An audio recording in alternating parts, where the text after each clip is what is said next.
Isaac Stonefish is a senior fellow for HS Society's Center on U.S.-China Relations and a contributor for Foreign Policy magazine, and joins us now to break this all down. Thanks for joining us. Thanks for having me. So in listening to President Moon, I thought it was very interesting. He said that, you can only have lasting peace through strong security, and that any further provocation from North Korea in terms of its nuclear ambitions will be met with a stern response.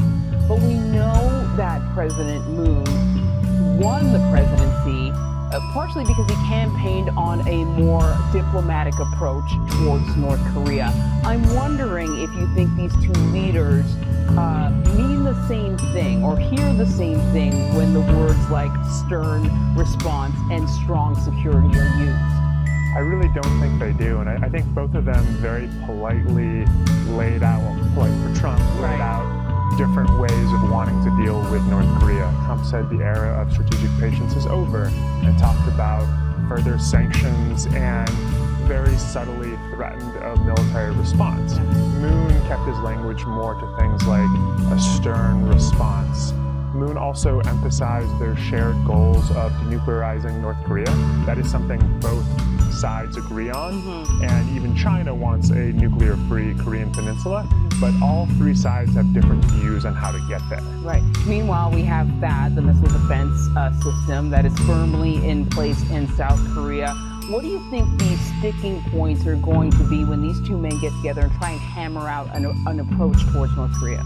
I think THAAD is an important one. So Moon stopped the full deployment of THAAD, barring, wanted to do some sort of environmental survey, which most people just agree is a kind, polite way to do that. Right. So that's going to be a big one. And China, as we know, is very anti-THAAD because they feel it's part of a missile defense system to contain them. That's going to be a really big one. Another thing, and Trump alluded to this, talked about a more fair way to share the cost of the roughly 29,000 American troops in South Korea. Right. Moon ignored that in his remarks, and that could be something that the two sides get hung up on. Yeah, didn't he mention something when THAAD was being put in place? Didn't he mention something about South Korea picking up the tab for THAAD? He did, right. He did, and that's been a big dispute. South Korea feels that it already pays enough for American troops in South Korea. Trump wants them to pay more. So you mentioned China, and China is hovering above all of this. Let's talk about the impact that China may have on these negotiations. We know that the president tweeted out just a few days ago, maybe last week, about China, saying, hey, look, China tried to put pressure on North Korea. They tried, but they failed. It was kind of a nice, casual tweet. But what sort of impact will China have on these talks? Well, even though they're not at the table. Right. South Korea has to be very careful not to alienate China, which is its largest trading partner. And the U.S. actually has to start being careful not to alienate China if it wants to get anything done in North Korea. China is responsible for roughly 90% of North Korea's trade, and you can't economically isolate North Korea without working with China on this. So last week we saw that Trump tweet where he appeared quite polite to China's President Xi Jinping, but yesterday we saw announcement of sanctions on 2 Chinese individuals for working with North Korea, and we saw the announcement of a $1.4 billion arms sale to Taiwan. Yes. Taiwan, not directly related with North Korea, but it's a sign that the Trump administration is getting upset with Beijing not doing what Trump wants. Yeah, and China expressing their concern about those 2 decisions as well. Listen, we also have Major Garrett. He's standing by, Chief White House Correspondent. Major, you were out there during the joint statement. We were talking to Isaac Stonefish about the use of the phrases, a stern response, strong security. And, these 2 men may have different definitions for those phrases. We know that President Moon certainly favors a more diplomatic approach, or certainly he won his presidency partially because he said that a diplomatic approach may work with North Korea. And then there's President Trump. What did you hear that really stood out as the 2 men spoke? So let's understand the backdrop of this visit. First of all, South Korea is emerging from an intense period of political turmoil. intense political turmoil at probably the worst geopolitical time in the country's history with democracy. It has a former president now jailed in a scandal that rocked all of South Korean politics. So the first visit for this newly elected South Korean president was to come to the United States to establish the best kind of relationship possible with one of its strongest strategic allies, the United States. Now, President Trump raised several issues, some of which were glancingly noted by President Moon, some of which were ignored. Burden sharing, largely ignored. Confronting North Korea, agreed to, but in different and much more careful diplomatic language. And then President Moon basically said nothing about another key issue that President Trump has raised in these conversations, which is reciprocal trade. And by that, what the president means is trade more favorable to the United States. Remember, the original U.S.-South Korea trade deal was negotiated first by President Bush, renegotiated by President Obama, and even though those two previous American presidents, one Republican, one Democrat, put that deal together, President Trump still regards it as a lousy deal, his words, for American workers. And so he wants greater access for U.S. vehicles and other products in South Korea, something the two nations are trying to work on. But I think the larger backdrop is the symbolic importance of South Korea emerging from this political turmoil, attaching itself to the United States, making the best of the symbolic representation of the alliance for as long as it can to signal to North Korea, hey, whatever our political instability problems in South Korea, we still have a very big military, economic, and geopolitical savior, or certainly ally, possibly savior, in the United States. One other point, remember this, H.R. McMaster, the National Security Advisor, in a speech that drew a lot of headlines earlier this week here in Washington, said President Trump has asked him and the Pentagon to develop brand new military options to deal with North Korea. That was also something the Trump administration intentionally laid on the table before President Moon arrived for these talks, creating not just an atmosphere in South Korea, but possibly North Korea and certainly in China about the kind of military options this president wants to review and may in fact at some point in the future use. Very, very interesting, Major. And you know, you're right. President Moon really sort of reinforced this idea of developing a bond of friendship, a bond of trust. He mentioned being on the same path when the two men were seated in the Oval Office, clearly trying to create an image that though there may be differences, we're on the same page. Yes, and I think for the existential threat that South Koreans face, not just from a nuclear threat in North Korea, but from a conventional threat, and that's been an ongoing part of the South Korean psychology since the armistice was achieved in the Korean War in the 1950s. Anyone who, as lucky as I've been, who's gone to the DMZ and sees the geography of South Korea, sees the proximity of Seoul, knows how many conventional weapons the North Koreans train on Seoul and other parts of South Korea on a regular basis, know the sense of ongoing, almost hour-by-hour anxiety South Koreans feel from the North Koreans. And this larger issue of ballistic missile technology and the possible introduction of nuclear warheads on ballistic missiles that might be capable of reaching the western edge of the United States has amplified this confrontation with North Korea to a completely different level. Many previous U.S. administrations have dealt with this issue, but now it feels not only more dangerous, but more immediate.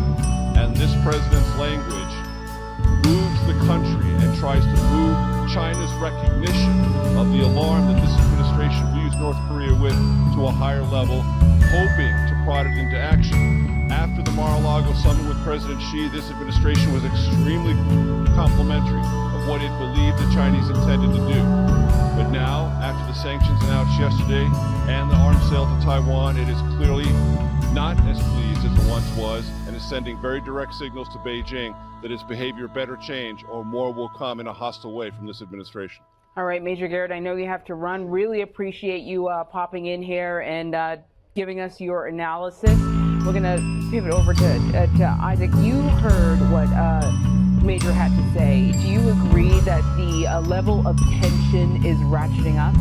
I do, and I think Warm Beer's death is certainly a part of that. We still don't know exactly how he died. It could be something the North Koreans did. It could be something that he did to himself, but the fact of his tragic death is something that both leaders talked about and both mentioned as part of the reason why they're trying to get North Korea to change its path. The Major also mentioned the idea of using maybe this language to nudge China along, and a level of disappointment, and he expressed that, a level of disappointment that more hasn't happened. Is China nudgeable, for lack of a better word? Because, you know, this has come up over and over again, that China is really the only country that can put any sort of pressure on North Korea that can make a difference, and they don't. I think you bring up a great point. I don't think in this case China is nudgeable, and if it were to be, the costs on the U.S. side would be very high. And China is the only country in the world that rivals the United States on economic, geopolitical, and military might, and they see the North Korea situation very differently. They think the best way to deal with North Korea is to nudge it to some sort of economic opening, sort of like what happened with China in the 1970s. And that's basically the opposite of what Trump wants. Yeah. So they just really see this situation very differently. Yeah. The other big topic of conversation that will be occurring at these meetings has to do with trade. And, you know, President Trump has expressed his dissatisfaction with the Trans-Pacific Partnership. It's one of the things that he campaigned on, blowing up many of these partnerships, that being one of them. How do you see that going? What are the areas of contention? I think the big problem here is that while the United States is trying to muddle its way forward on trade, China is proposing a different regional architecture of trade, One Belt, One Road, that allows it to define the rules of the road with trade going forward. So Trump might not like the TPP, and plenty of Americans were dissatisfied with that, but it was an American-led initiative that would allow America to determine how they want to trade with other nations, and now China's in the driver's seat. Yeah, well, that was the concern, that if we blow up these trade agreements, that we're leaving an opening for China to come in. And over the past several years, we've seen China take advantage of different openings across the globe to have greater economic influence in Africa and other places. So as China is sort of looking on, what do you think they're watching for? I think they're trying to see fissures in the U.S.-South Korean relationship. A couple of years ago, China was very, very close with South Korea. Former President Park was one of the few Western-leading leaders who appeared with Xi Jinping at a very important military parade. And then relations between China and South Korea have certainly worsened. So I think they're looking both for the public statements and private statements that get circulated around Washington. How close are these two men going to be? How much do they see eye to eye? And what ways is there for Beijing to exploit any differences between the two leaders? Right, and you heard Major Garrett point out that there were some things that President Moon just basically ignored. And one of the things that he ignored had to do with trade and altering any sort of trade agreements.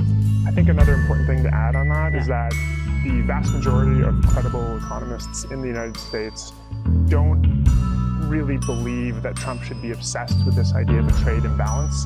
That's Navarro talking right there, and most of the people who understand far more about this than I do really feel like that's a silly thing to be obsessed with. It plays well to his base, Americans like it, but it doesn't make economic sense. Oh, see, that was one of the questions I was going to ask you, but it may not be your wheelhouse, but he said, a trade deficit of $11 million? No. I can't remember what the number that he said, but is there a massive trade deficit?